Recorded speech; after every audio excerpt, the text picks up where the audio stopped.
রাহুল হচ্ছে তার বাবা মায়ের একমাত্র আদরের সন্তান। তার কোনো কিছুরই অভাব ছিল না।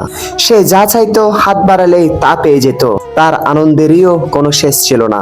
সারাদিন সে তার নানান খেলনা নিয়ে খেলতো। কোনো খেলনা যদি তার পছন্দ না হলে সেই খেলনা দিয়ে আর খেলতো না এবং তা ছুঁড়ে ফেলে রাখতো। কোনো খেলনা যদি পুরাতন হয়ে যেত তাও ছিল গুরুতর আপত্তি। এই খেলনা দিয়ে সে খেলতে রাজি নয়। একদিন তার মামা তাদের বাসায় বেড়াতে আসলো।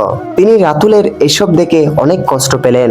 রাতুল তার মামার সামনে তার কিছু পুরনো খেলনা ভেঙে ফেললো। মামা এটি দেখে তাকে তার ভাঙা এবং পুরনো কিছু খেলনা সহ পাশের একটি বস্তিতে নিয়ে গেলেন। সেখানে কিছু দরিদ্র শিশুদেরকে তার ভাঙা অকেজো খেলনাগুলো খেলতে দিলেন।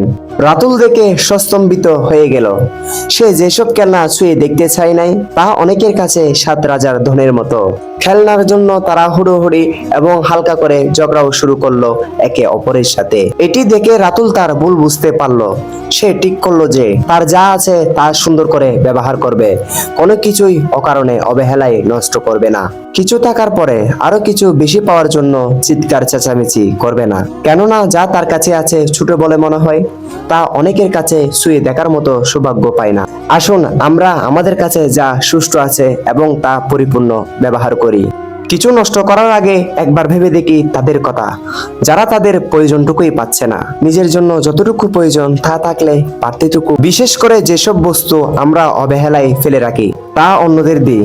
হয়তো এতে তারা তাদের জীবনে অনেক কিছু পেয়েছে মনে করবে। এই শিক্ষণীয় গল্পটি ভালো লাগলে পেজটি ফলো করে পাশে থাকবেন।